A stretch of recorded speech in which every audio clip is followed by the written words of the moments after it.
तुषारहार धवला या शुभ्रवस्त्रावृता या वीणावरदण्डमण्डितकरा या श्वेतपद्मासना या ब्रह्माच्युतशङ्करप्रभृतिवीरदेवैः सदा वन्दिता सा मां पातु मीरा भगवती निःशेषजाड्यापहा। ॐ सर्वगणे सर्ववरदे सर्वदुष्टभयङ्करी सर्वदुःखहरे देवी महामीरा नमोऽस्तुते। सिद्धिबुद्धिप्रदे देवी भुक्तिमुक्तिप्रदायिनी मन्त्रमूर्ते सदा देवी महामीरा नमोऽस्तुते। आद्यन्तरहिते देवी आद्यशक्ते महेश्वरी योगदे योगसम्भुते महामीरा नमोऽस्तुते महामीरा नमोऽस्तुते।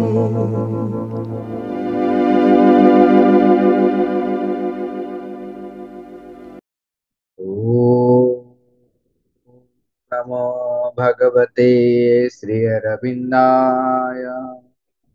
ओम नमो नमः श्री मीराम्बिकाय।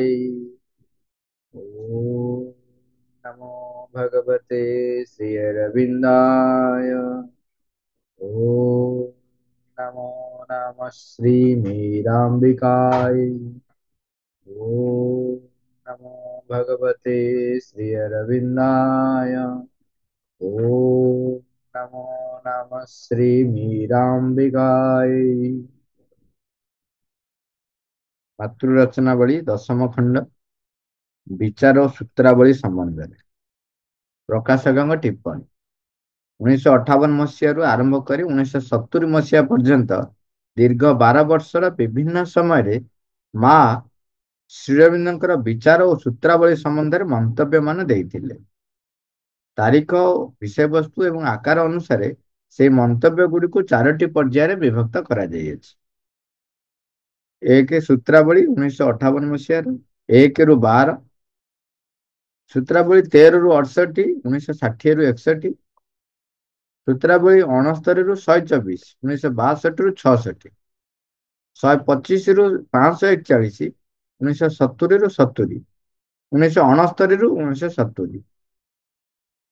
1 ରୁ 12 भितर आश्रमर छात्र शिक्षक और साधक माने लिखित आकार रे आगुरु जो सब प्रश्न पचारुथिले माँ अधिकांशतः लिखित आकार रे आश्रम प्लेग्राउंड रो बुधवार क्लास मानकर सेगुड़िकर उत्तर देउथिले। सूत्रावली 13 ରୁ 68 आश्रमर शारीरिक शिक्षा विभाग रे जने तरुण अधिनायक माँ को लिखित भाव में जो सब प्रश्न करथिले माँ अधिकांशतः लिखित और अल्प केतगुड़ी मौखिक भाव में सेगुड़िक उत्तर देते। सूत्रावली 69 ରୁ 124 तांकर जने शिष्य को मौखिक भाव में दि जाइथिबा उत्तर गुड़िक यही पर्यायटी माँ सूत्रावली उपर सीधा मंतव्य देवा हेतु अधिकरु अधिक विषय बाहर को जाई नाना विषयांतर चर्चा करुथिले एवं सही समय तांकर उपलब्ध होइथिबा अनुभूति गुड़िकर व्याख्या करी कहीदेवा लगी यही अवसर गुड़ी को काम लगाउथिले। सूत्रावली 125 ରୁ 541 पूर्वोक्त अधिनायक पचारिथिबा प्रश्न गुड़िकर संक्षिप्त लिखित उत्तर। उक्त अथवा लिखित मांकर यही जाबतीय मंतव्य फरासी भाषा प्रदत्त होइतिला एवं माँ स्वयं करिथिबा विचार और सूत्रावली एक फरासी अनुवादर पाठ उपरे सेगुड़िक आधार होई रहिथिला।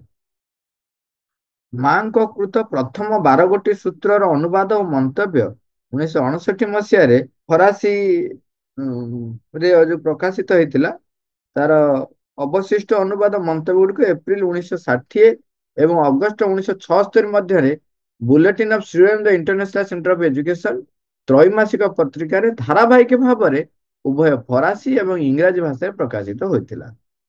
ଫରାସୀ ସମ୍ପୂର୍ଣ୍ଣ ସଂସ୍କରଣଟି ଦୁଇଟି ଖଣ୍ଡରେ ଯଥା କ୍ରମେ 1974 1976 ପେନ୍ସିସ୍ ଆଟ୍ ଆଫ୍ରୋମେଜିସ୍ ଟ୍ରାଡୁଇସ୍ ଇଥ୍ କମେନ୍ସେସ୍ ପାର୍ ଲା ମେରେ ଶୀର୍ଷକରେ ପ୍ରକାଶିତ ହେଲା।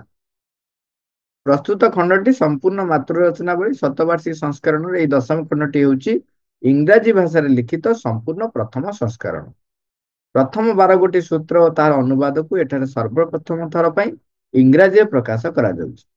ବୁଲେଟିନରେ ବାହାରିଥିବା ଇଂରାଜୀ ପାଠାନୁବାଦକୁ ସଂଶୋଧିତ କରାଯାଇ ଅବଶିଷ୍ଟ ଗୁଡ଼ିକୁ ପ୍ରସ୍ତୁତ କରାଯାଇଛି। ଶ୍ରୀଅରବିନ୍ଦଙ୍କର ବିଚାର ଓ ସୂତ୍ରାବଳୀ ପଣ୍ଡିଚେରୀରେ ତାଙ୍କର ରହଣୀର ପ୍ରଥମ କାଳରେ ନିଶ୍ଚିତ ଭାବରେ 1915 ପୂର୍ବରୁ ଲେଖା ହୋଇଥିଲା ଏବଂ ଖୁବ୍ ସମ୍ଭବ ଏହି ସନଟିର ଠିକ୍ ପୂର୍ବରୁ ଲେଖା ହୋଇଥିଲା, ମାନେ 1915 ପୂର୍ବରୁ।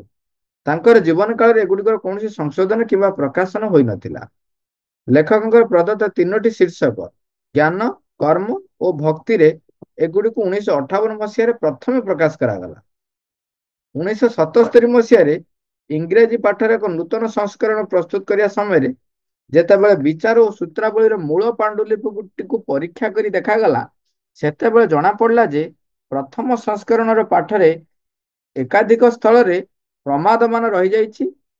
ମା ସେହି ପ୍ରଥମଟିର ଅନୁବାଦ କରିଥିଲେ ଓ ତାରି ଭିତରେ ଆପଣାର ମନ୍ତବ୍ୟଗୁଡ଼ିକୁ ଦେଇଥିଲେ। ବିଚାର ଓ ସୂତ୍ରାବଳୀର ପ୍ରସ୍ତୁତ ସଂସ୍କରଣରେ ସେହି ପ୍ରମାଦ ଅଧିକାଂଶତଃ ଗୌଣ ସଂଶୋଧନ କରିଦିଆଯାଇଛି। ମାଙ୍କର ମନ୍ତବ୍ୟ ସହିତ ସଂଶୋଧିତ ପାଠଟି ଯେଉଁଠାରେ ମେଳ ଖାଉନାହିଁ, ସେଠାରେ ତାହାକୁ ଏକ ପାଦ ଟୀକାରେ ସୂଚାଇ ଦିଆଯାଇଛି। ମା ଜ୍ଞାନ ସୂତ୍ର 1। ହଁ, ଏଠି ଆରମ୍ଭରେ ମା କହୁଛନ୍ତି, ଯଦି ଆମେ ସେଗୁଡ଼ିକରେ ରହିଥିବା ଶିକ୍ଷା ଓ ନିର୍ଦ୍ଦେଶ ଅନୁସାରେ ପ୍ରକୃତରେ ବଞ୍ଚିବା ଲାଗି ଏକ ସଂକଳ୍ପ ଗ୍ରହଣ ନ କରିଥିବା, ତେବେ ପଥ ପ୍ରଦର୍ଶନକାରୀ ଏହି ପୁସ୍ତକ ଗୁଡ଼ିକୁ ପାଠ କରିବା ଦ୍ୱାରା ଆମର ଆଦୌ କୌଣସି ଲାଭ ହେବ ନାହିଁ। ଅନେକ ଆଶୀର୍ବାଦ ମା। ଆରମ୍ଭରୁ ମା କହିଲେ, ଏଥିରେ ଯାହା ରହିଛି, ଶିକ୍ଷା ରହିଛି, ନିର୍ଦ୍ଦେଶ ରହିଛି, ତାକୁ ଯଦି ବଞ୍ଚିବା ଲାଗି ସଂକଳ୍ପ ଆମେ ଗ୍ରହଣ ନ କରୁ, ତେବେ ଏହି ପୁସ୍ତକ ଗୁଡ଼ିକୁ ପାଠ କରିବା ଦ୍ୱାରା ଆମର ଆଦୌ କୌଣସି ଲାଭ ହେବ ନାହିଁ। ତେଣୁ ଆମେ ପ୍ରଥମରୁ ସଂକଳ୍ପ କରିବା, ଯାହା ଶିକ୍ଷା ଓ ନିର୍ଦ୍ଦେଶ ରହିଛି ତାହାକୁ ଆମେ ଆମ ଜୀବନରେ ବଞ୍ଚିବା ଲାଗି ସଂକଳ୍ପ କରିବା। ସୂତ୍ର 1। ମନୁଷ୍ୟ ଭିତରେ ଦୁଇଟି ଶକ୍ତି ପରସ୍ପର ସହିତ ସହବଦ୍ଧ ହୋଇ ରହିଛି। ସେଇ ଦୁଇ ଶକ୍ତି ହେଉଛି ଜ୍ଞାନ ଓ ପ୍ରଜ୍ଞା। ଅନ୍ଧାର ମଧ୍ୟରେ ଅଣ୍ଡାଳି ଅଣ୍ଡାଳି ଏକ ବିକୃତ ମାଧ୍ୟମ ସାହାଯ୍ୟରେ ମନ ଯେତିକି ସତ୍ୟର ଦର୍ଶନ କରିଥାଏ, ତାହା ହେଉଛି ଜ୍ଞାନ। ଦିବ୍ୟ ପ୍ରଜ୍ଞାର ଚକ୍ଷୁ ଆତ୍ମା ମଧ୍ୟରେ ଯାହା ଦେଖିବାକୁ ସମର୍ଥ ହୁଏ, ତାହା ହିଁ ପ୍ରଜ୍ଞା। ଜ୍ଞାନ ଓ ପ୍ରଜ୍ଞାର ଦୁଇଟି ଯାକର ଡେଫିନେସନ ଏଠି ପ୍ରଭୁ ଲେଖୁଛନ୍ତି। କହିଲେ ଜ୍ଞାନ କ'ଣ? ଅନ୍ଧାର ମଧ୍ୟରେ ଅଣ୍ଡାଳି ଅଣ୍ଡାଳି ଏକ ବିକୃତ ମାଧ୍ୟମ ସାହାଯ୍ୟରେ ମନ ଯେତିକି ସତ୍ୟର ଦର୍ଶନ କରିଥାଏ, ତାହା ହେଉଛି ଜ୍ଞାନ। ପ୍ରଜ୍ଞା କ'ଣ? ଦିବ୍ୟ ପ୍ରଜ୍ଞାର ଚକ୍ଷୁ ଆତ୍ମା ମଧ୍ୟରେ ଯାହା ଦେଖିବାକୁ ସମର୍ଥ ହୁଏ, ତାହା ହିଁ ପ୍ରଜ୍ଞା। ତାପରେ ମା ତାକୁ ବୁଝଉଛୁ, ଶକ୍ତି ଦୁଇଟି ପରସ୍ପର ସହିତ ସହବଦ୍ଧ ହୋଇ ରହିଛନ୍ତି ବୋଲି କାହିଁକି କୁହାଯାଇଛି? ମୋତେ କେହି ଜଣେ ପ୍ରଶ୍ନ କରିଛି, ମାଙ୍କୁ କେହି ଜଣେ ପ୍ରଶ୍ନ କରିଛି ଯେ ଶକ୍ତି ଦୁଇଟି ପରସ୍ପର ସହିତ ସହବଦ୍ଧ ହୋଇ ରହିଛନ୍ତି ବୋଲି କାହିଁକି ଏଠାରେ କୁହାଯାଉଛି? ଜ୍ଞାନ ଆଉ ପ୍ରଜ୍ଞା ଦିଟା ଯାକ ରହିଛନ୍ତି। ମା କହୁଛନ୍ତି, ମନୁଷ୍ୟ ମଧ୍ୟରେ ରହିଥିବା ଯାବତୀୟ ଉପାଦାନ ପରସ୍ପର ସହିତ କଳହରତ ହୋଇ ରହିଛନ୍ତି ବୋଲି ଦେଖିବାରେ ଆମେ ଏପରି ଅଭ୍ୟସ୍ତ ହୋଇ ରହିଥାଉ ଯେ ସେମାନେ ପରସ୍ପର ସହିତ ସହବଦ୍ଧ ହୋଇ ରହିଛନ୍ତି ବୋଲି କହିଲେ ଆମେ ଭାରି ଆଶ୍ଚର୍ଯ୍ୟଜନିତ ହୋଇ ପଡିଥାଉ। ମା କହୁଛନ୍ତି, ଆମେ ସବୁବେଳେ ଦିଟା ଗୁଣ ଆମ ଭିତରେ ଝଗଡାଝାଟି କରିକି ଦ୍ୱନ୍ଦ୍ୱରେ ରହୁଥାନ୍ତି ବୋଲି ଆମେ ଏତେ ଅଭ୍ୟସ୍ତ ହେଇଯାଇଛୁ ଯେ ଯେତେବେଳେ କୁହାହେଲା ଯେ ସାଙ୍ଗ ହେଇକି ରହିଛନ୍ତି, ସେତେବେଳେ ଆମକୁ ଏଇଟା ଟିକେ ଅଡୁଆ ଲାଗୁଛି, ଆଶ୍ଚର୍ଯ୍ୟଜନିତ ଲାଗୁଛି। ମାତ୍ର ସେଇ ସବୁ କଳହ କେବଳ ଆପାତ କଳହ। ଉଚ୍ଚତର କ୍ଷେତ୍ର ଗୁଡ଼ିକରୁ ଉଦ୍ଗତ ହୋଇ ଆସୁଥିବା ଯାବତୀୟ ଶକ୍ତି ବସ୍ତୁତଃ ପ୍ରୟୋଜନ ବଶ ଭାବରେ ସହବଦ୍ଧ ହୋଇ ରହିଛନ୍ତି। ସେମାନେ ଏକତ୍ୱବଦ୍ଧ ହୋଇ ରହିଛନ୍ତି। ପରମ ଅଜ୍ଞାନ ସହିତ ଯୁଦ୍ଧ କରିବା ଲାଗି ସମ୍ମତିର ସହିତ ହିଁ ଏକାଠି ହୋଇଛନ୍ତି। ଏବଂ ଯେଉଁମାନଙ୍କର ବୁଝିବା ଲାଗି ସାମର୍ଥ୍ୟ ରହିଛି, ସେମାନଙ୍କ ଲାଗି ଶ୍ରୀଅରବିନ୍ଦ ଯଥେଷ୍ଟ ସ୍ପଷ୍ଟ ଭାବରେ କହିଛନ୍ତି ଯେ ଏଇ ଦୁଇଟି ମଧ୍ୟରୁ ଗୋଟିଏ ହଉଛି ମନରାଜ୍ୟର, ଦ୍ୱିତୀୟଟି ହଉଛି ଆତ୍ମାର ଅନ୍ତର୍ଗତ। କୋଉଟା ମନରାଜ୍ୟର? ଜ୍ଞାନ। ପ୍ରଜ୍ଞାଟି ହଉଛି ଆତ୍ମାର। ନିଜର ସୂତ୍ରଟି ମଧ୍ୟରେ ଶ୍ରୀଅରବିନ୍ଦ ଠିକ ଏହି ଗଭୀର ସତ୍ୟଟିର ପ୍ରକାଶ ଘଟାଇବାକୁ ଇଚ୍ଛା କରିଛନ୍ତି। ଯଦି ମନ ଏହି କ୍ଷେତ୍ରରେ ରହିଥିବା ଦ୍ୱିତୀୟ ଶକ୍ତିଟିକୁ ଅର୍ଜନ କରିବା ଲାଗି ଚେଷ୍ଟା କରିବ, ତେବେ ସେଥିରେ ସେ କଦାପି ସଫଳ ହେବ ନାହିଁ।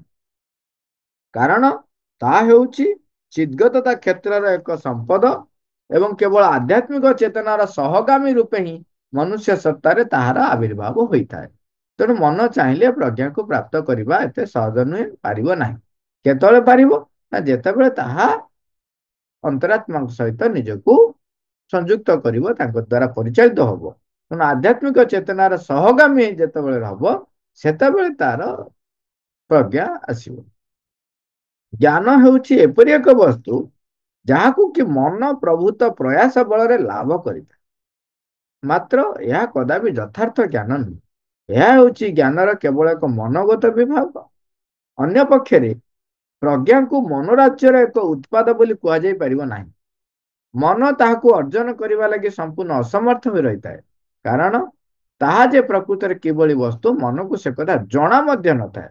ମୁଁ ଆଉ ଥରେ କହୁଛି, ପ୍ରଜ୍ଞା ହେଉଛି ମର୍ମତଃ ପରମ ଚିଦ୍ଗତାର ହିଁ ଏକ ଶକ୍ତି ଏବଂ କେବଳ ଆଧ୍ୟାତ୍ମିକ ଚେତନା ସହିତ ହିଁ ତାହାର ଜାଗୃତି ଘଟିଥାଏ। ଏକ ବିକୃତ ମାଧ୍ୟମରେ ଦର୍ଶନ କରାଯାଉଥିବା ସତ୍ୟ ବୋଲି କହିଲା ବେଳେ ଶ୍ରୀଅରବିନ୍ଦ ତଦ୍ୱାରା ପ୍ରକୃତରେ କଣ କହିବାକୁ ଚାହୁଁଛନ୍ତି, ସେ କଥା ପଚାରିଥିଲେ ତାହା ଯଥାର୍ଥରେ ଆଗ୍ରହ ଉଦ୍ଦୀପକ ହେଇଥାନ୍ତା। ପ୍ରଥମେ କୁହାହେଲା ଯେ ଜ୍ଞାନ ବିକୃତ ମାଧ୍ୟମରେ ଯାହା ଗ୍ରହଣ କରୁଛି, ଅଣ୍ଡାଳି। ତେଣୁ ମା କହୁଛି ସେଇ ପ୍ରଶ୍ନଟା ପଚାରିଥିଲେ ଭଲ ହେଇଥାନ୍ତା। ଏଠାରେ ବିକୃତ ମାଧ୍ୟମର ଅର୍ଥ କଣ? ବିକୃତ ମାଧ୍ୟମ ଭିତରେ ପଡି ସତ୍ୟ ପ୍ରକୃତରେ କି ଆକାର ଧାରଣ କରେ? ତେଣୁ କୋଶ୍ଚିନ୍ ହେଲା ସେ ବିକୃତ ମାଧ୍ୟମ କଣ ଏବଂ ସେ ବିକୃତ ମାଧ୍ୟମରେ ପଡି ସତ୍ୟ କିପରି ଭିନ୍ନ କି ଆକାର ଧାରଣ କରେ? ସର୍ବଦା ଏପରି ହୋଇଥାଏ। ଏଠାରେ ଶ୍ରୀଅରବିନ୍ଦ ଯାହା କହିଛନ୍ତି ତାହାର ଅର୍ଥରେ ଏକାଧିକ ସ୍ତର ମଧ୍ୟ ଥାଇପାରେ। ଗୋଟିଏ ହେଉଛି ଏକ ଅପେକ୍ଷାକୃତ ଅଧିକ ନିର୍ଦ୍ଦିଷ୍ଟ ସ୍ତର, ଆରଟି ଅପେକ୍ଷାକୃତ ଅଧିକ ସାଧାରଣ। ସବୁଠାରୁ ଅଧିକ ନିର୍ଦ୍ଦିଷ୍ଟ ସ୍ତରର ଅର୍ଥରେ କହିବାକୁ ଗଲେ ବିକୃତ ମାଧ୍ୟମ କହିଲେ ଏଠାରେ ଆମର ଏହି ମନୋଗତ ମାଧ୍ୟମକୁ ବୁଝାଇବ। ଏହି ମାଧ୍ୟମଟି ଅଜ୍ଞାନ ମଧ୍ୟରେ କାର୍ଯ୍ୟ କରୁଥାଏ ଏବଂ ତେଣୁ ବିଶୁଦ୍ଧ ସତ୍ୟଟିକୁ ଆଦୌ ପ୍ରକାଶ କରିପାରେ ନାହିଁ। ମାତ୍ର ଏହି ଜୀବନକୁ ମଧ୍ୟ ସମଗ୍ରତଃ ଅଜ୍ଞାନ ମଧ୍ୟରେ ବଞ୍ଚିବାକୁ ପଡୁଥିବାରୁ ସେ ବିକୃତ ମାଧ୍ୟମଟି ଏହି ପୃଥ୍ୱୀ ପରିବେଶରେ ମଧ୍ୟ ପରିଣତ ହୋଇ ରହିଛି ଏବଂ ଏହି ପରିବେଶ ଜରିଆରେ ଯେଉଁ ସତ୍ୟ ଆପଣଙ୍କୁ ପ୍ରକାଶିତ କରି ଆଣିବାକୁ ଚେଷ୍ଟା କରୁଛି, ଏହା ତାହାକୁ ସମ୍ପୂର୍ଣ୍ଣ ଭାବେ ବିକୃତ କରି ପକାଉଛି। ଏଠି ଯୋଉ ଅର୍ଥରେ କୁହାଯାଉଛି ତାର ମର୍ମକୁ ଯଦି ଆମେ ବୁଝିବା, ଏଠି ସ୍ପଷ୍ଟ ଭାବରେ ଆମକୁ କହୁଛନ୍ତି ମନ ଯେତେବେଳେ ଯୋଉ କଥାଟିର ଜ୍ଞାନ ସେ ହାସଲ କରୁଛି ବୋଲି କହୁଛି, ତା ବାହ୍ୟତଃ ଦେଖୁଛି, ବାହାରୁ କିଛି ଗୁଡେ ତଥ୍ୟ ସଂଗ୍ରହ କରୁଛି ଏବଂ ଯୋଉ ତଥ୍ୟ ସେ ସଂଗ୍ରହ କରୁଛି ତାହା ବି ସଂଗ୍ରହ କଲା ବେଳେ ସିଏ ନିଜ ଧାରାରେ ସଂଗ୍ରହ କରୁଛି।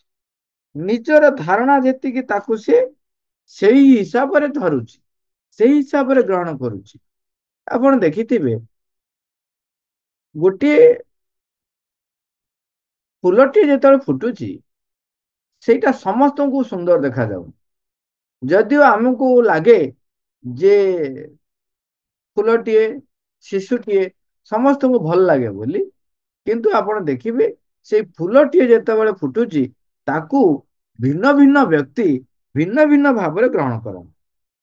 ଫର ଏକ୍ସାମ୍ପଲ, ଆପଣ ଯଦି ଗୋଟେ ଉଚ୍ଚତର ସ୍ତରରେ ବି ଗ୍ରହଣ କରନ୍ତି ବା ସାଧାରଣ କଥା ନିମ୍ନ କଥା ନ କହିକି ଆପଣ ଯଦି ଦେଖନ୍ତି, ଦେଖିବେ କଣ ସେଇ ଫୁଲକୁ ଦେଖି ଜଣେ କବି କବିତା ଲେଖୁଛି, ସେଇ ଫୁଲଟିକୁ ଦେଖି ଜଣେ ଲେଖକ ଗୋଟେ ପ୍ରବନ୍ଧ ଲେଖୁଛି, ସେଇ ଫୁଲଟିକୁ ଦେଖିକରି ଜଣେ ଭକ୍ତ ଭକ୍ତି ଭାବରେ ବିଭୋର ହେଇଯାଉଛି, ସେଇ ଫୁଲଟିକୁ ଦେଖି ଆଉ କିଛି ଗୋଟେ ଭକ୍ତ ଅଛି ସିଏ ଭାବୁଛି ଏଇ ଫୁଲଟିକୁ ନେଇକି ମାଙ୍କ ପାଖରେ ଅର୍ପଣ କରିବ।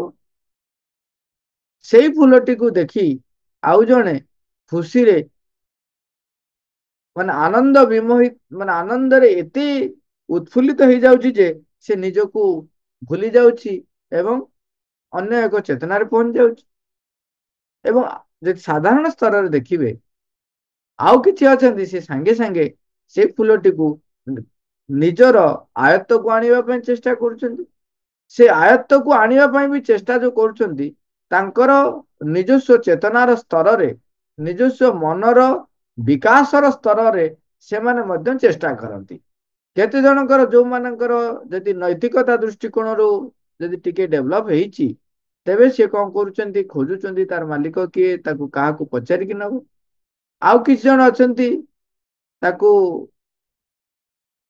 ଯୋଉମାନେ କି ଯଦି ଆମେ କହିବା ମନରେ ସେ ବିକାଶ ସ୍ତରରେ ପହଞ୍ଚି ନାହାନ୍ତି, ତେଣୁ ସେମାନେ କଣ କରନ୍ତି, ତାକୁ ଚୋରି କରି ହଉ, ତାକୁ ଛିଣ୍ଡେଇ କରି ହଉ, କଳେ ବଳେ କୌଶଳେ ହଉ, ଆଉ କିଛି ଜଣ ଅଛନ୍ତି ଛଳନା କରି ଭଗବାନଙ୍କୁ ଦେବେ ବୋଲି କହି ନେଇକି ନିଜେ ବ୍ୟବହାର କରନ୍ତି। ତେଣୁ ଏଠି ଦେଖିବେ ମନର ଯୋଉ ଯୋଉ ସ୍ତରରେ ଯୋଉ ବ୍ୟକ୍ତି ଥାଏ, ତାକୁ ସେଇ ସ୍ତରରେ ଗ୍ରହଣ କରେ। ତେଣୁ ସିଏ ଯେତେବେଳେ ଗ୍ରହଣ କରୁଛି, ସିଏ ଖଣ୍ଡେ ଖଣ୍ଡେ ଦେଖୁଛି, ଖଣ୍ଡ ଖଣ୍ଡ କରି ସେ ତାକୁ ଗ୍ରହଣ କରୁଛି ଏବଂ ନିଜର ସ୍ଥିତି ଅନୁସାରେ। ଏବଂ ଆମେ ୟା ପୂର୍ବରୁ ଆଲୋଚନା ବି ଅନେକ ଥର କରୁଛନ୍ତି, ଦେଖିଥିଲେ ଯେ ଗୋଟିଏ କଥା କୁହାଗଲେ ମଧ୍ୟ ମନର ବିକାଶ ଅନୁସାରେ ଲୋକ ତାକୁ ବୁଝିଥାଏ। କହୁଛନ୍ତି ଏଇ ବିକୃତ ମାଧ୍ୟମ ସାହାଯ୍ୟ ଦୃଷ୍ଟିରେ କହିବାର ଶ୍ରୀରଙ୍ଗଙ୍କ ଅର୍ଥ ହଉଛି, ସେ ଏଇ କଥାଟି ସମ୍ବନ୍ଧରେ ସଜ୍ଞାନ ହୋଇପାରିବା ଲାଗି କିଞ୍ଚିତ ଅଧ୍ୟୟନ କରିବା ଆବଶ୍ୟକ ପଡିବ। ନହେଲେ କଣ ହବ, କେବଳ ଆଂଶିକ, ଅସମ୍ପୂର୍ଣ୍ଣ ଏବଂ ଖଣ୍ଡିତ ଜ୍ଞାନ ହିଁ ସେ ଉପଲବ୍ଧି କରିବ। ଏବଂ ଏଇ ଯୋଉ ମାଧ୍ୟମ ସେ ବ୍ୟବହାର କରୁଛି, କୋଉ ମାଧ୍ୟମ ବ୍ୟବହାର କରୁଛି, ତଥ୍ୟଗତ ଜ୍ଞାନ ଏବଂ ତାର ନିଜର ପୂର୍ବ ଅନୁଭୂତି, ତାର ନିଜର ଉପଲବ୍ଧି, ଏଇ ସବୁ ଯୋଉ ମାଧ୍ୟମକୁ ସେ ବ୍ୟବହାର କରୁଛି। ଆମେ ଯେମିତି ବର୍ତ୍ତମାନ ଦେଖୁଛନ୍ତି, ପ୍ରଥମ କିଛି ବ୍ୟକ୍ତି କହୁଛନ୍ତି ଯେ ଯେକୌଣସି ଜିନିଷ ନୂଆ ବାହାରିଲେ ତାକୁ ସାଙ୍ଗେ ସାଙ୍ଗେ ବିରୋଧ କରୁଛନ୍ତି, ନୂଆ ଟେକ୍ନୋଲୋଜି ବାହାରିଲେ ବିରୋଧ କରୁଛନ୍ତି, ନୂଆ କଥା କହିଲେ ବିରୋଧ କରୁଛନ୍ତି, ନୂତନ କିଛି ସୃଜନଶୀଳ କାର୍ଯ୍ୟ କରିବାକୁ ଗଲେ ମଧ୍ୟ ବିରୋଧ କରୁଛନ୍ତି। ଇଏ ସବୁ ଜିନିଷ ଗୁଡିକ ଦେଖିବେ ସେ କୋଉ ଧାରାରେ ତାକୁ କରିବାକୁ ଯାଉଛନ୍ତି, ସେ ଯୋଉ ମାଧ୍ୟମ ବ୍ୟବହାର କରୁଛନ୍ତି, ଏସବୁ ହଉଛି ବିକୃତ ମାଧ୍ୟମ। କହୁଛନ୍ତି ମୁଁ ଏ କଥା ଆଗରୁ ତୁମକୁ କହିଛି,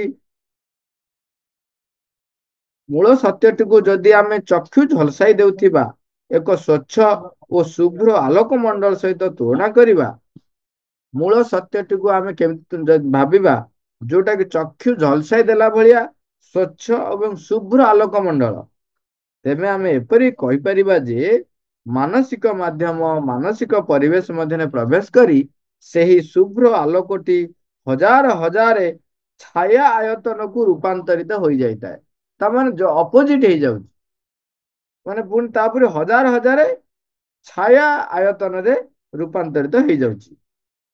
ପ୍ରତ୍ୟେକଟି ଆୟତନର ନିଜର ଏକ ସ୍ପଷ୍ଟ ଓ ସ୍ୱତନ୍ତ୍ର ରଙ୍ଗ ରହିଥାଏ, କାରଣ ସେଗୁଡିକ ସମସ୍ତେ ପରସ୍ପର ଠାରୁ ବିଚ୍ଛିନ୍ନ ହୋଇ ରହିଯାଇଥାନ୍ତି। ମାଧ୍ୟମଟି ହିଁ ସେଇ ଶୁଭ୍ର ଆଲୋକଟିକୁ ବିକୃତ କରିଦିଏ ଏବଂ ତାହା ମଧ୍ୟରେ ଲାଲ, ସବୁଜ, ପୀତ ପ୍ରଭୃତି ଅଗଣିତ ନାନା ରଙ୍ଗର ପ୍ରତିଟିକୁ ଆଣି ପ୍ରବିଷ୍ଟ କରାଇଦିଏ। ଏହି ରଙ୍ଗ ଗୁଡିକ ଅନେକ ସମୟରେ ଭାରି ବେମଳ ହୋଇ ରହିଥାନ୍ତି ଏବଂ ମନ ପ୍ରକୃତିରେ ଯାହା ଗ୍ରହଣ କରିବାକୁ ସମର୍ଥ ହୁଏ, ତାହାକୁ କଦାପି ସେହି ଶୁଭ୍ର ମଣ୍ଡଳସ୍ଥ ଶୁଭ୍ର ଆଲୋକର ଏକ କ୍ଷୁଦ୍ର ଖଣ୍ଡ ବା ଭାଗ ବୋଲି କୁହାଯିବ ନାହିଁ। ତାହା ସେଇ ବହୁବିଧ ରଙ୍ଗର ଅଳ୍ପ ସଂଖ୍ୟକ ଅଥବା ବହୁ ସଂଖ୍ୟକ କ୍ଷୁଦ୍ର କ୍ଷୁଦ୍ର ଆଲୋକକୁ ହିଁ ଗ୍ରହଣ କରିଥାଏ। ସେହି ଆଲୋକ ଗୁଡିକ ଦ୍ୱାରା ତାହା ଅସଲ ଶୁଭ୍ର ଆଲୋକଟିକୁ ପୁନର୍ଗଠିତ ବି କରିପାରେ ନାହିଁ। ତେଣୁ ତାହା ସତ୍ୟ ଯାଏ ଆଦୌ ପହଞ୍ଚି ପାରେ ନାହିଁ। ତାହା ଅସଲ ସତ୍ୟକୁ ଧାରଣ କରି ରହିଥାଏ। ଅସଲ ସତ୍ୟର କେତୋଟି ଖଣ୍ଡକୁ ଆଦୌ ଧାରଣ କରିନଥାଏ। ଏମିତି ବି ହେଇପାରେ, ମାନେ ତାର ଜମାରୁ ଅସଲ ସତ୍ୟକୁ ଧାରଣ କରିନଥିବ ସେ ଯୋଉ ଖଣ୍ଡିତ ଅଂଶ, କିମ୍ବା ଅସଲ ସତ୍ୟକୁ କିଛି କିଛି ସତ୍ୟକୁ ଧାରଣ କରିଥାଏ। ଯୋଉ ସତ୍ୟକୁ ଧାରଣ କରିଥାଏ ତାହା ଭାଙ୍ଗି ଛିନ୍ନ ଛତ୍ର ହୋଇଯାଇଥାଏ। ଏହାକୁ ଅପଘଟନର ଏକ ସ୍ଥିତି ବୋଲି ହିଁ କୁହାଯିବ। ଆପଣ ଆଉ ଗୋଟିଏ କଥା ଦେଖନ୍ତୁ, ମନେ କରାଯାଉ ଗୋଟେ କାଚ ଘର ଭିତରେ ଆପଣ ରୁହନ୍ତୁ, ଏବଂ ସେଇ କାଚ ଘରର ଭିନ୍ନ ଭିନ୍ନ ରଙ୍ଗର କାଚ, ସବୁ ବଡ ବଡ କାଚ ଲଗାହେଇଛି। ଗୋଟିଏ ଫୁଲକୁ ଆପଣ ବାହାରୁ ଦେଖନ୍ତୁ, ନାଲି କାଚରେ ଦେଖନ୍ତୁ କେମିତି ଦେଖାଯାଉଛି, ସବୁଜ କାଚରେ ଦେଖନ୍ତୁ, ହଳଦିଆ କାଚରେ ଦେଖନ୍ତୁ, ତେବେ ତାହା କଣ ହୁଏ, ଭିନ୍ନ ଭିନ୍ନ ରଙ୍ଗର ତାକୁ ଦେଖାଯାଏ। ଆପଣ ଆଉ ଗୋଟେ କଥା ଦେଖିବେ, ଯେତେବେଳେ ଭିଡିଓ ସୁଟିଂ ବି ହଉଛି, ଯାହା କରାଯାଏ, ବା ଆପଣ ଫଟୋଟି ଉଠାଉଛନ୍ତି, ସେତେବେଳେ ମଧ୍ୟ ଆପଣ ମାର୍କ କରିପାରିବେ। ଆପଣ ବ୍ୟାକଗ୍ରାଉଣ୍ଡ ଚେଞ୍ଜ କରିଦିଅନ୍ତୁ, ଅବଜେକ୍ଟର ଫଟୋ ଯୋଉ ଉଠାଉଛନ୍ତି ତାର ଫଟୋ ଭିନ୍ନ ଭିନ୍ନ ପ୍ରକାର ଦେଖାଯାଏ। ଏଠି କଣ ହୁଏ, ଆଲୋକଟି ଯିବ, ରିଫ୍ଲେକ୍ଟ ହେଇକି ଆସିବ, ସିଏ ଗୋଟେ ପ୍ରତିବିମ୍ବ ତିଆରି କରିବ। ବାସ୍, ଯେତେବେଳେ ଆମେ ମନ ଦ୍ୱାରା କୌଣସି ଘଟଣାକୁ ବୁଝିବାକୁ ଯାଉ, ସିଏ ତାର ଯୋଉ ମାଧ୍ୟମ, ସେଇ ମାଧ୍ୟମ ଦେଇକି ସିଏ କଣ କରେ, ସେଇ ଜ୍ଞାନଟିକୁ ବା ସେଇ ତଥ୍ୟଟିକୁ ଗ୍ରହଣ କରେ। ସିଏ ଯେତେବେଳେ ଗ୍ରହଣ କରେ, ନାଲିଆ କାଚ ଯଦି ହେଲା ତାହେଲେ ନାଲିଆ ଦେଖାଯିବ, ନେଳିଆ କାଚ ହେଲେ ନେଳିଆ ଦେଖାଯିବ। କିନ୍ତୁ ଯଦି ପୁରା କାଚ ହିଁ ନଥିବ, ମାଧ୍ୟମ ନାହିଁ, ସେଇଟା ସେତିକି ବେଳେ ସମ୍ଭବ ହବ ଯେତେବେଳେ ଆମେ ଚୈତ୍ୟ ସତ୍ତାରେ ବସବାସ କରିବା। ସେତେବେଳେ ଆଉ ସିଏ ବାହ୍ୟ ମାଧ୍ୟମକୁ ଗ୍ରହଣ ନ କରି ସିଏ ସତ୍ୟର ଉତ୍ସ ସମ୍ବନ୍ଧରେ ସିଧାସଳଖ ସମ୍ପର୍କ କରିବ। ତେଣୁ ଯେ ପର୍ଯ୍ୟନ୍ତ ବାହ୍ୟ ମାଧ୍ୟମଟି ରହିଛି, ମନ ଯାହାକୁ ଯାହାକୁ ନେଇ ଗ୍ରହଣ କରୁଛି। ବେଳେ ବେଳେ ଆପଣ ଦେଖିବେ ମନ କାହାକୁ କାହାକୁ ଗ୍ରହଣ କରେ, ପୁସ୍ତକଗତ ଜ୍ଞାନ, ନିଜର ଉପଲବ୍ଧି ଜ୍ଞାନ, ଏବଂ ନିଜର ଉପଲବ୍ଧ ଜ୍ଞାନ ପୁଣି ସିଏ ଆପଣ ଜାଣିଥାନ୍ତି ଆମର ଜ୍ଞାନ କେତେ, ସେଥିରେ ପୁଣି ଗର୍ବ, ମୁଁ ବହୁତ ଜାଣିଛି। ଆଉ କଣ ହୁଏ, ମୋର ତଥାକଥିତ ପ୍ରିୟ ବ୍ୟକ୍ତି, ତଥାକଥିତ ପ୍ରିୟ ବ୍ୟକ୍ତି, କୋଉମାନେ ତଥାକଥିତ ପ୍ରିୟ ବ୍ୟକ୍ତି କାହିଁକି କହିଲି, କାହିଁକି ନା ମତେ ଯୋଉ ଯୋଉ ଗୁଣାବଳୀ ପସନ୍ଦ ଅଛି, ବା ମୋର ପ୍ରକୃତି ଯୋଉ ଭଳିଆ ଥାଏ, ମତେ ସେଇ ସେଇ ବ୍ୟକ୍ତି ଗୁଡିକ ପ୍ରିୟ ଲାଗନ୍ତି। ତେଣୁ ସେଇ ସେଇ ବ୍ୟକ୍ତିଙ୍କର କଥା ଗୁଡିକ ମତେ ଠିକ ବୋଲି ପ୍ରତୀୟମାନ ହୁଏ। ତେଣୁ ମୁଁ ସେଇ କଥାଟିକୁ ଗ୍ରହଣ କରେ। ଏବଂ ଆପଣ ଦେଖିବେ, ଯୋଉଗୁଡା ସାମଗ୍ରିକ ଦୃଷ୍ଟିକୋଣ ଥିଲେ ମଧ୍ୟ ଏବଂ ସୁନ୍ଦର ଯୁକ୍ତ ହେଇଥିଲେ ମଧ୍ୟ, ଯେମିତି କଥାରେ କହନ୍ତି, ଯଦି ମୋ ପୁଅ ତାକୁ କରିନାହିଁ, ତେବେ ତାହା ଯେତେ ସୁନ୍ଦର ହେଇଥିଲେ ବି ସେଇଟା ବାନ୍ଦର। ଯେତେ ବାନ୍ଦର ହେଇଥିଲେ ବି ଯଦି ମୋ ପୁଅ କରିଛି ତାହେଲେ ସେଇଟା ସୁନ୍ଦର। ସେଇଥିପାଇଁ ଯୋଉ ଢଗଟି ଅଛି କଣ, ବ୍ରାହ୍ମଣ ପୁଅ ମାଙ୍କଡ ମାରିଲେ ଦୋଷ ନାହିଁ, ଯେମିତି ଗୋଟେ ଢଗଟେ ରହିଛି। ତା ମାନେ ସେଇ ଏକା କାର୍ଯ୍ୟ ଆଉ କିଏ କଲେ ଦୋଷ ଅଛି, ମୋ ପୁଅ କରିଛି, ମୋ ଦୋଷ କିଛି ନାହିଁ, ସେଇ ଏକା କାମ। ତେଣୁ ଏଠି ମନ କଣ କରେ, ଏଇଭଳି ଭାବରେ ବିକୃତ କରିଦିଏ ତାର ନିଜର ମାଧ୍ୟମକୁ ବ୍ୟବହାର କରି।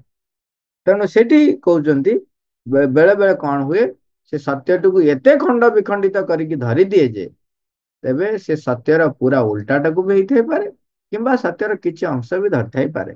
ଯେମିତି ଆମେ ସେଇ ପୁରୁଣା ଏକ୍ଜାମ୍ପଲ ଟେ, ବହୁତ ବିଫିଟିଂ ଏକ୍ଜାମ୍ପଲ, ଯେକୌଣସି କଥା ଆପଣ ଗୋଟେ କଥା ଦେଖ, ଗାଈ କ୍ଷୀର ଦଉଛି, କଣ କଣ କେମିତି କ୍ଷୀର ଦଉଛି, ଚୋକଡ଼ ଖାଉଛି, ଘାସ ଖାଉଛି, ନାଇଁ, ତୋରାଣି ପିଉଛି, ପାଣି ପିଉଛି, କୁଣ୍ଡା ଖାଉଛି। ଆପଣ ସବୁ ଗୁଡିକ ଏକାଠି କରି ଆଣନ୍ତୁ, କ୍ଷୀର ହେଇଯିବ? ହବନି। ଏଇ ସବୁ ଜିନିଷ ଏକାଠି କଲେ କ୍ଷୀର ହୁଏନି। ତାମାନେ ଆମେ ସତ୍ୟକୁ ଯେତେବେଳେ ଧରୁଛୁ, ଆମେ କହିଲେ କ୍ଷୀର କୋଉଠି ସୃଷ୍ଟି ହେଇଛି, ନା ଏଇଥିରୁ ଯଦି ଦେଖିଲେ ଆମେ ସେଇ ଗୁଡାକୁ ଖଣ୍ଡ ଖଣ୍ଡ କରି ନେଇଯାଆନ୍ତୁ, ହବ? ହବ ନାହିଁ। ଯେତେ ଚେଷ୍ଟା କରୁନାହାନ୍ତି ଆପଣ, ଆପଣ କୁଣ୍ଡା, ଚୋକଡ଼, ଘାସ, ତୋରାଣି ଆଣି କରନ୍ତୁ, କ୍ଷୀର ହବ ନାହିଁ। ସେଥିପାଇଁ ଗାଈଟିଏ ଦରକାର। ଗାଈ ତାକୁ ଖାଇବ, ଆପଣ ବି କରିପାରିବେନି, ଗାଈ ଖାଇବ। ଗାଈ ଖାଇସାରିଲା ପରେ ସିଏ କ୍ଷୀର ଦବ। ତେଣୁ ଚୈତ୍ୟ ସତ୍ତା ଯେ ପର୍ଯ୍ୟନ୍ତ ଆବିଷ୍କୃତ ହେଇନାହିଁ, ସେତେବେଳେ ପର୍ଯ୍ୟନ୍ତ ଆପଣ ଯାହା ଯେତେ ପ୍ରକାରର ଖଣ୍ଡ ବିଖଣ୍ଡିତ କରି ମନ ବୁଝେ, ତା ସତ୍ୟର ଆଦୌ ଧାରଣା ବି ନଥାଇପାରେ। ଆର ଏକ୍ଜାମ୍ପଲଟି, ଯେ କିଛି କିଛି ସତ୍ୟ ଥାଇପାରେ, କିନ୍ତୁ ତାହା କଣ ହଉଛି, ସତ୍ୟକୁ ସେ ଏମିତି ଭାଙ୍ଗିକି ଛିନଛତ୍ର କରିଦେଇଛି ଯେ ତାକୁ ଅପଘଟନର ସ୍ଥିତି ବୋଲି କୁହାଯିବ। କଣ ନା, ହାତୀ, ତା ଗୋଡଟି ଖୁମ୍ବ ଭଳି, ଠିକ କିଛି କିଛି କାଂଶରେ ସତ୍ୟ ରହିଛି, ନାଇଁ କି? ହାତୀଟି ସତ୍ୟ ଯଦି ଆମେ ଦେଖିବା, ହାତୀ ହଉଛି ସତ୍ୟ, ଓକେ। ତା ଗୋଡଟି ଖୁମ୍ବ ଭଳି, ତାହା ବି ସତ୍ୟ। କାନଟି କୁଲା ଭଳି, ତାହା ମଧ୍ୟ ସତ୍ୟ। ତାର ପୃଷ୍ଠ ଭାଗଟି ବା ତାର ଶରୀର ଭାଗଟି ହଉଛି କାନ୍ଥ ଭଳି, ତାହା ମଧ୍ୟ ସତ୍ୟ। ସତ୍ୟ। କା- ତାର ଗୋଡଟି ଖୁମ୍ବ ଭଳି, ସତ୍ୟ। କାନଟି କୁଲା ଭଳି, ସତ୍ୟ। ଲାଞ୍ଜଟି ଦଉଡି ଭଳି ବା ସର୍ପ ଭଳି, ସତ୍ୟ। ଏ ସତ୍ୟର କିଛି କିଛି କିଛି ଅଂଶକୁ ପ୍ରକାଶ କରୁଛି, କିନ୍ତୁ ତାକୁ ଆଣି ଏକାଠି କଲେ ସତ୍ୟ ହବନି। ଏବଂ ତାପରେ ଯଦି ଆପଣ କହିଲେ ଯେ ହାତୀଟି ହଉଛି ଗୋଟିଏ କୁମ୍ଭ, ସରିଲା, ସତ୍ୟର ଅପଘଟନ ହେଇଗଲା, ବିକୃତ ହେଇଗଲା, ପୂର୍ଣ୍ଣ ବିକୃତ। ମା କହୁଛନ୍ତି ସତ୍ୟ ହେଉଛି ଏକ ସମଗ୍ର ବସ୍ତୁ ଏବଂ ସେଥିରେ ସବୁ କିଛିର ଏକ ଆବଶ୍ୟକତା ସଙ୍ଗତି ରହିଥାଏ। ମାନସିକ ପରିବେଶ ରୂପୀ ଯେଉଁ ବିକୃତ ମାଧ୍ୟମ ଦ୍ୱାରା ତୁମେ ତାହାକୁ ଦେଖିବାକୁ ଚେଷ୍ଟା କରୁଥାଅ, ତାହା ଯାବତୀୟ ଉପାଦାନର ପରିପ୍ରକାଶ, ଅଭିବ୍ୟକ୍ତି, ଏପରିକି ଅବବୋଧ ଲାଗି ମଧ୍ୟ ଏକାନ୍ତ ଅନୁପଯୁକ୍ତ ହୋଇ ରହିଥାଏ। ଏବଂ ଆମେ ଏପରି ବି କହିପାରିବା ଯେ ଏହା ଦ୍ୱାରା ଅପେକ୍ଷାକୃତ ଅଧିକ ଅସଲ ଅଂଶଟିର ହାତଛଡ଼ା ହୋଇଯାଏ।